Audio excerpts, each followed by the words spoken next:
What's up, everybody, and welcome in to another edition of the Sit Down. As always, if you enjoy this video, please make sure you hit the like button and let me know what you think of today's very interesting discussion in the comment section below. If you're new around here, you just haven't done it yet, or are living under a rock and seeing this video for the first time, I don't know what you're waiting for.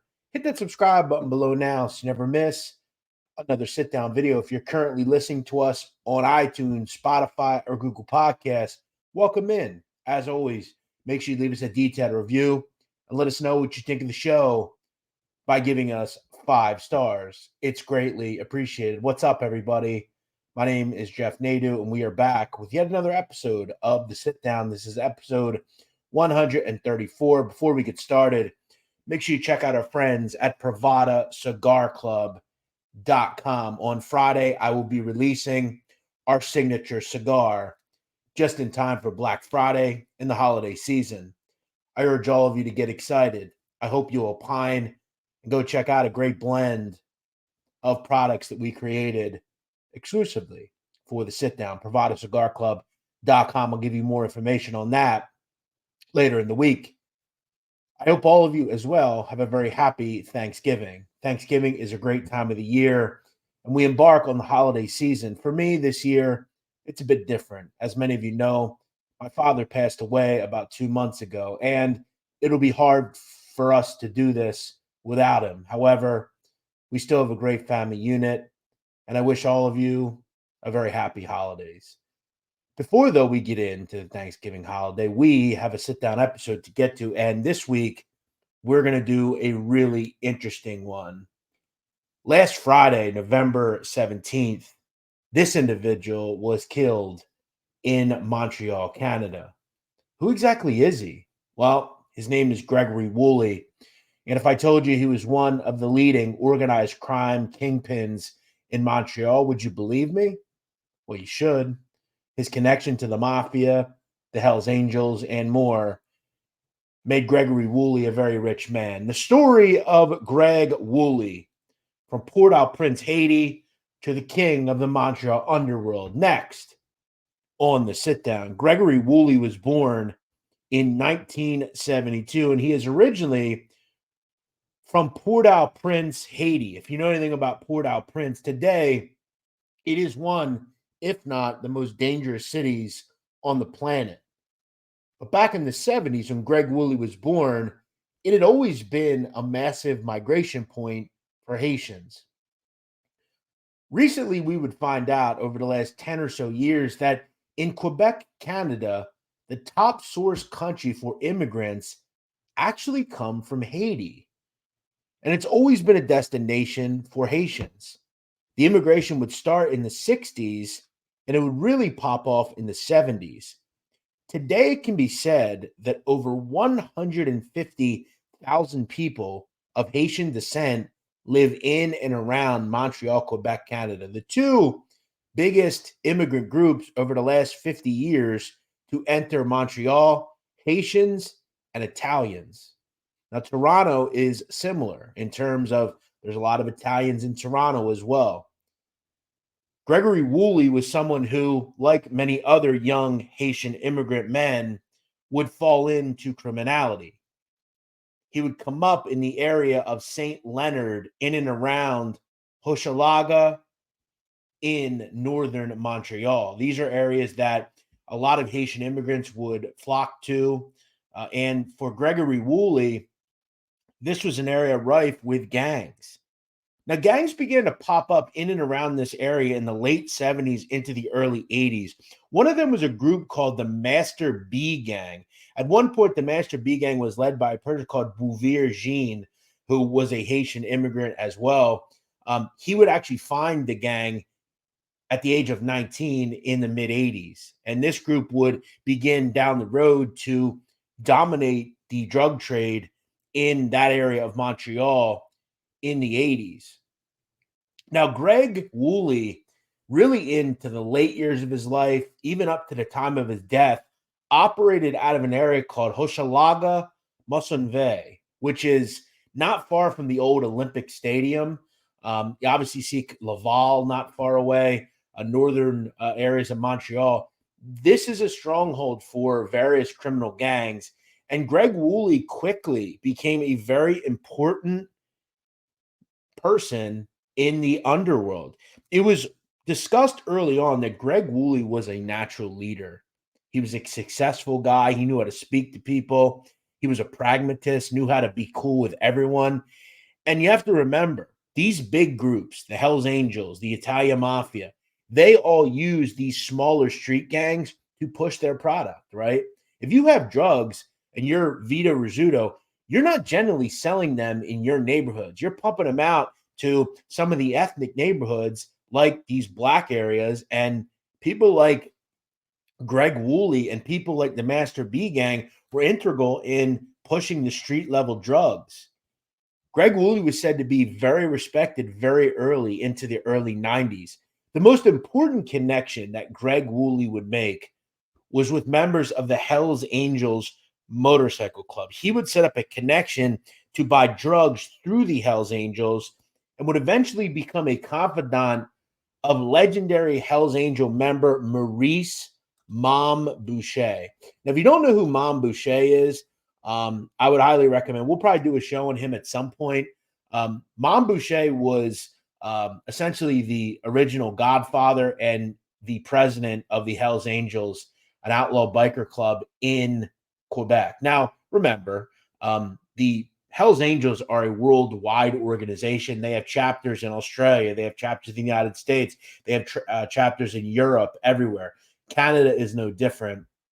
And in fact, it's interesting because Maurice Boucher was actually raised in Hochelaga, Mosonville. Came from a big family. His father was an alcoholic. He had literally no childhood. And for him, the odd jobs weren't paying enough. So he delved into criminality. He was a burglar, a drug addict. He liked to drink, and just was a guy who definitely, I think, had an ambition, but just didn't really have the kind of leaders around him. And by like the mid 70s, he went to prison. He would fall in with a white supremacist motorcycle gang, who then he would meet a guy called Salvatore Cazzetta, and they would join the Hells Angels. So Maurice Boucher was a guy who worked his way up, and by the early 90s was the national president in Canada and really one of the top level people of the Hells Angels on the planet. This guy was really high up. And what's so interesting about him having Greg Woolley in his corner, it was widely known that Maurice Boucher was a white supremacist. In fact, late in his life, he regularly went to Aryan events. He was, again, originally the member of a group called the SS, who were based in Eastern Montreal. And they didn't like blacks. So the fact that this goes to show you when you're in the criminal world and in the criminal element, skin color knows no bounds. And you may not like certain people in a certain skin color group. However, Maurice Boucher wasn't stupid. He realized people like Gregory Woolley were incredibly important to him. He would then become subservient to Mom Boucher and the Hells Angels, and eventually even become someone who would get a patch inside a puppet motorcycle club underneath the Hells Angels. You have to realize the tenor of Montreal around this time. The Hells Angels were the prevailing group. However, there was another motorcycle club called Rock Machine. Now, Rock Machine, for a while, the two had peace times. They were led by this guy, Salvatore Cassetta. Now, Cassetta originally was friends with Maurice Boucher, but he eventually goes to prison. And what happens is, guess what? A power vacuum ensues where the Hells Angels realize that the Rock Machine are a rudderless ship. They can now move into Rock Machine areas and monopolize the drug trade in Montreal. So again, involving Woolley with Hells Angels business was important because he led a very important faction that was going to allow Mom Boucher to grow his drug empire. Without people like Greg Woolley, the drug trade can't happen. because he is integral in creating attacks, moving the product, getting it to street level people. And by this point, Greg Woolley was the godfather of Montreal Haitian gangs. So he was really important to multiple organized crime. Boucher was smart enough to understand that. He realized he had to have this guy in his corner. So what happens? Eventually, they send people like this group, the Rockers, which was a puppet organization underneath the Hells Angels. They were a quasi patched club underneath. They weren't big, but they were needed. So Montboucher sends people like the Rockers, people like Gregory Woolley into these areas to start to sell drugs. He knew what he was doing. The problem was the Rock Machine went back at them and the war ensued. And this is where the Quebec biker wars of the 90s start. Now, I want to talk a little bit more about Gregory Woolley's involvement in criminality. His first arrest would come in 1995 after, according to the police, he attempted to extort a man of $100,000 who was involved in a bitter divorce. Now, Woolley, alongside other men in his crew, pointed a gun at the man's 12-year-old son while trying to collect the money. This is the kind of guy he was. He was a very ruthless individual. He was a person who really didn't have any sort of morals whatsoever. And by the early 90s, the Rock Machine, as well as the Hells Angels, were fighting each other back and forth. And people like Greg Woolley started participating in the various things that were going on in Montreal. He was thought of as someone who was a hitter. That's exactly what he was. In fact, during the 90s, in the biker wars, Greg Woolley was the triggerman allegedly in two different murders. On December 20th, 1996, Greg Woolley allegedly shot a person called Pierre Beauchamp as he sat in a minivan in Montreal. Now, the police believed they had irrefutable proof of Woolley's guilt due to the fact that his DNA was found on a hat found in a trash can at a metro station, in which the police also found a gun identified as the murder weapon. The police officer, though tasked with documenting the evidence, was a Rizzuto on his first murder case. He not only made several rookie mistakes, but he also lied under oath during the trial in order to cover up his mistakes. Now, citing the fabrication of evidence thesis, the defense asked the jury to find Woolley not guilty. So since no fingerprints could be identified on the gun and no eyewitnesses were there to incriminate him, Woolley was acquitted. Now, he was also acquitted in the murder of another individual of the Rock Machine in summer of 1998. 4 days after that, Greg Woolley got his stripes. He would become a patched-in member of the Rockers, which was a puppet club underneath the Hells Angels. And this allowed Maurice Boucher to have Greg Woolley close to him, but he knew deep down he could never patch in Greg Woolley due to the fact that he was a black male. So there's no way. It's almost like the Mafia. He wasn't fully Italian, so he was never going to become a made member. In this case, though, MCs have puppet clubs underneath them.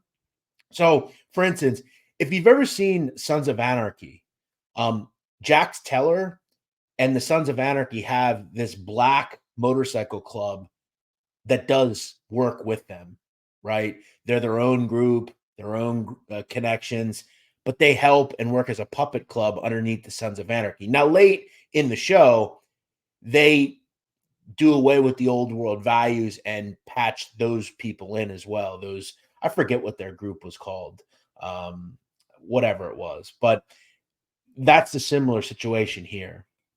Now, in all, this would be a very bloody war. This war would go on for about 6 years between Montboucher's Hells Angels and the Rock Machine Montreal. And again, this was all to monopolize the drug trade in and around Montreal. Now, this would become so bad between the Rock Machine and Hells Angels, 162 people would die, some even civilians, as a result of the Quebec biker wars. There was up to 85 bombings, 130 arson cases, and in the end, the Rock Machine was demoralized. Now, this situation got so bad that Vito Rizzuto would allegedly intervene. Rizzuto was, quote, so worried that the government would take notice as to what's going on and fuck everybody by creating essentially the RICO Act in Canada, that he intervened to this and got members of the Rock Machine and Mom Boucher to sit down and squash this beef and call a truce. And they were told, make it public so everybody knows you're done fighting, because this is costing us money. This is costing us possibly our freedom. The goal, and remember, everyone that is in criminality at an organized crime level in Canada, they were able to operate due to the fact that, one, the difference between this country and that country is there is no RICO Act in Canada. The gangsters make the rules a lot of the time. And Vito Rizzuto is not stupid. He knew that if this went too bad, eventually a RICO Act might happen. Now, what I would find out is exactly the meeting that was set up in the book called How the Biker Gangs Are Conquering Canada by Julian Scher. He would say that Rizzuto was instrumental in creating a bridge between Mom Boucher and the Hells Angels and the Rock Machine. In the end, the Rock Machine was so demoralized, they would actually patch over to the Bandidos. What that means is the Bandidos grabbed the remaining members of the Rock Machine, and they just all fell under the same Bandidos flag. He figured it out and was able, in the end, to come out on top. The problem for Mom Boucher was he would eventually be sent to prison.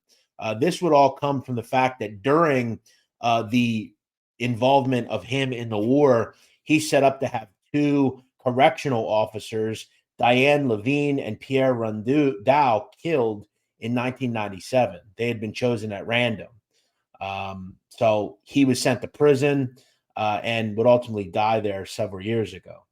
Now, Greg Woolley would come out of this and have to go to jail as well. He would be arrested in and around 2000 on guns and weapons charges. He would eventually also go to prison in the early 2000s as well. Greg Woolley can be seen here after he was arrested for being part of a murder conspiracy involving the Quebec biker wars.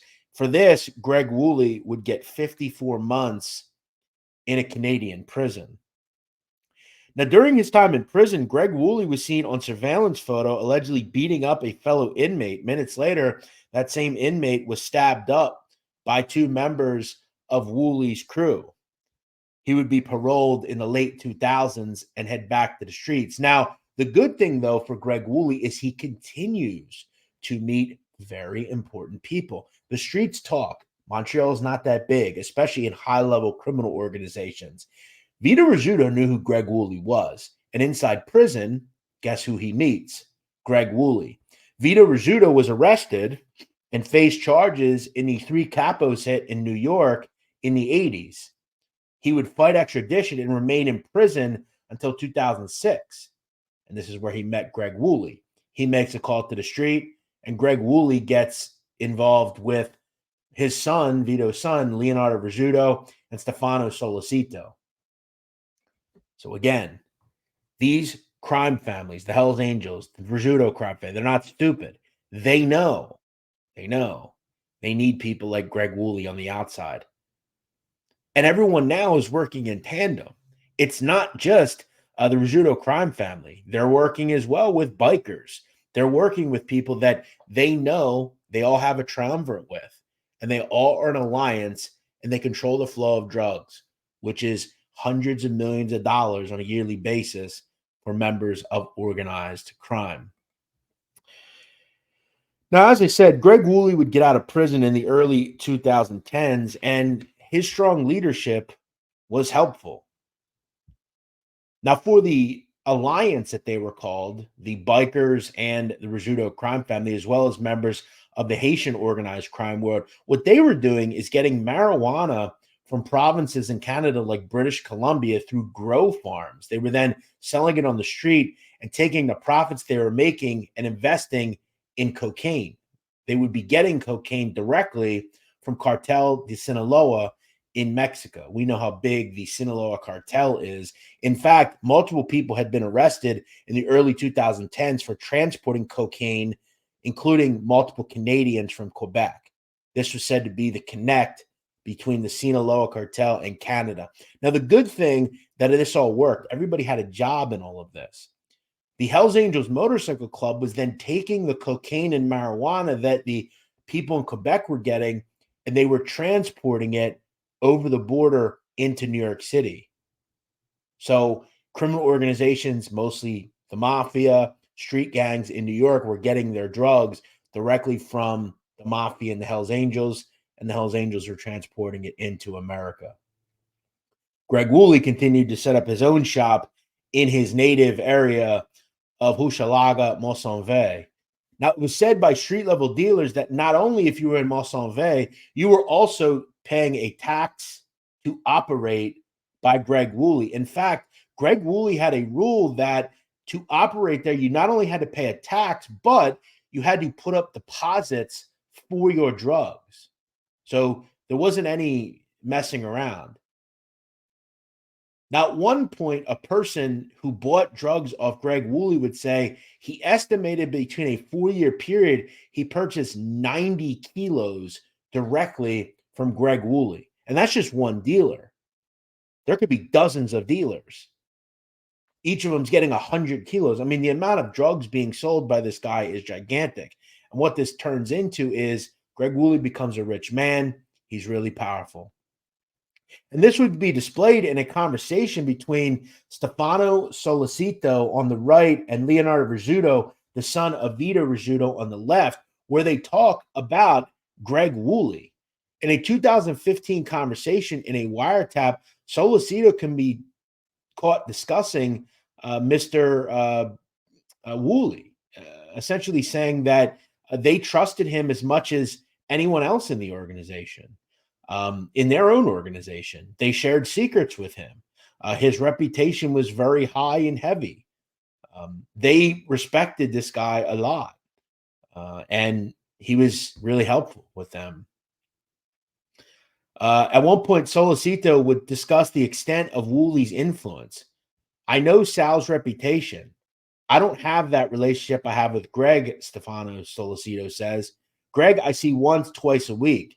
We share business. We share things with Greg. We share big secrets. I don't do that with Sal. Now, the Sal he's referring to is a member of the Rizzuto crime family that he essentially says he doesn't have a relationship with like he does with Greg Woolley. Remember, Greg Woolley is a Haitian male. He's not Italian.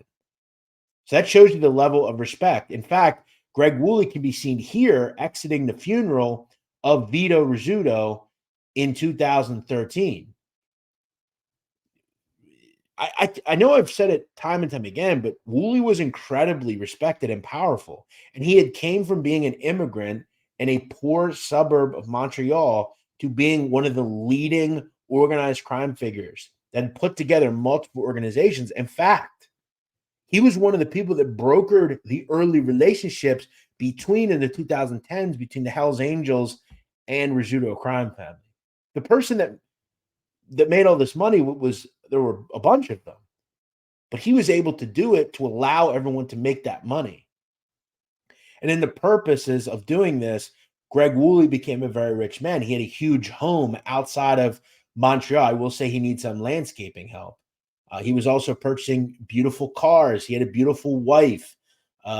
Things were good for Greg Woolley. However, in 2015, he would be arrested on various charges, including being a gangster and selling narcotics. He would also be at one point involved, allegedly, in a conspiracy to kill a person called Reynaud Desjardins. Now, if you know anything about historic Quebec organized crime, Reynaud Desjardins at one point tried killing Vito Rizzuto, and he was kind of a rival of the Rizzuto crime family. Greg Woolley would be sentenced to 8 years in prison and head back to the slammer. However, in 2021, he would be released. And guess what? He went right back at it, forging relationships, selling drugs, and was even spotted at multiple Hells Angels motorcycle club events. And this is important because there were certain people that were saying in the early 2020s that Greg Woolley's influence in the streets had died down.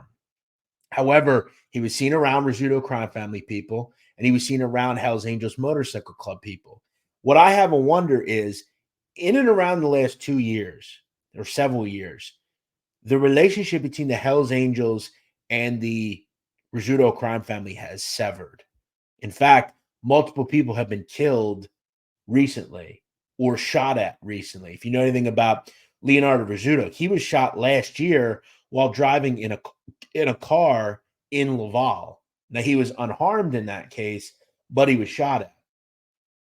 Now earlier this year, in June of this year, a person called Francesco Del Balso was killed supposedly by Rizzuto crime family people. Now, at one point, Del Balso was very close to the Rizzutos. In fact, he was a top lieutenant in Vito Rizzuto's organization.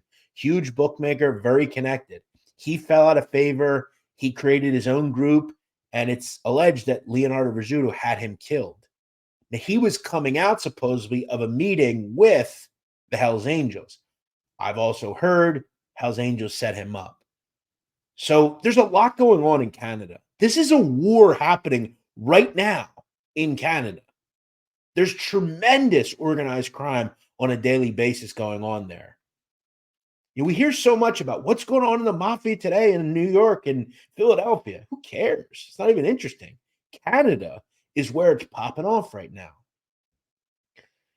Now, Greg Woolley had been warned multiple times that people wanted him dead. In fact, his home seen here was firebombed at one point. It was shot up. They wanted Greg Woolley. Now, we don't exactly know who wanted Greg Woolley, but they wanted him dead. On November 17th, it would all catch up to him.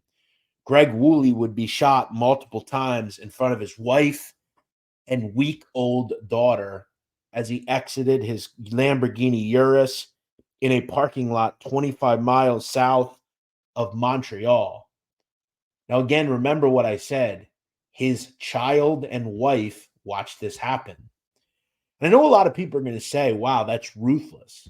It absolutely is. But remember, in the underworld, when you are given a contract, it is an on-site contract. And these people are very difficult to find. Greg Woolley, though, let his guard down. He was constantly being under surveillance by members of organized crime, and they were just waiting for this type of time to get to him. This might have been the only time they found him alone. He didn't have a bodyguard. He didn't have people waiting for him. They got to him. Now, the SUV that was involved in this shooting was found burned out not far from the location of where Gregory Woolley was killed. We may never know who killed him. However, he had been warned multiple times, just like people before him, that people were out to get him. But again, you live by the sword, you die by the sword. This is the case of being a high-level gangster or mobster in New York, in Canada, really wherever. And in Canada, it is way different than it is here. They're not worried about getting arrested for this shit. They're going to kill people. They're going to take out their ops. That's how it works. And this has been waged for a while. There have been countless, hundreds of murders over the years involving organized crime. At the time of his death, Greg Woolley was 51 years old. Now, again, we don't know who killed him. We may never know who killed him. The truth of the matter, though, is this has been a back and forth thing for a while.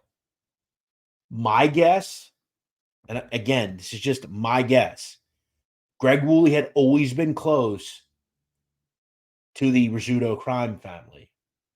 Did the Hells Angels finally say, you know what? He was too close to them. And this is, I think, the problem with being a pragmatist sometimes. You can be cool with everyone, but eventually one side's going to say, well, he seems to be getting a little too close to them over there. It could have been Reynold Desjardins because remember, Greg Woolley was involved in a conspiracy to kill Reynold Desjardins. Could have been him as well. We really don't know. We may never know. But again, we can't talk enough about the high-level power and influence and success that Greg Woolley had. He went from being a street gangster godfather to the member of a motorcycle club and one of the biggest drug traffickers in Montreal to creating a peaceful treaty between a biker gang and a mafia family. He gained the respect of Vito Rizzuto and made a bunch of money, man. Lived in a $4 million home, drove a $275,000 Lamborghini, but in the end, died in a hail of bullets. He is the absolute definition of the streets. And it doesn't matter how respected you are. If you have 200 people below you, 199 want your spot. That's just how it works. But it really doesn't matter how big you get. We've seen Mexican cartel bosses. We've seen high-level drugs people. It doesn't matter. A lot of them go out in a cell or in a coffin. There's no retiring this shit. And Greg Woolley knew that. He died in a hail of bullets, just like I'm sure he knew he would. It's sad, though, it was in front of his family. They knew what he did. His wife knew who he was. And now his little daughter will grow up without a father.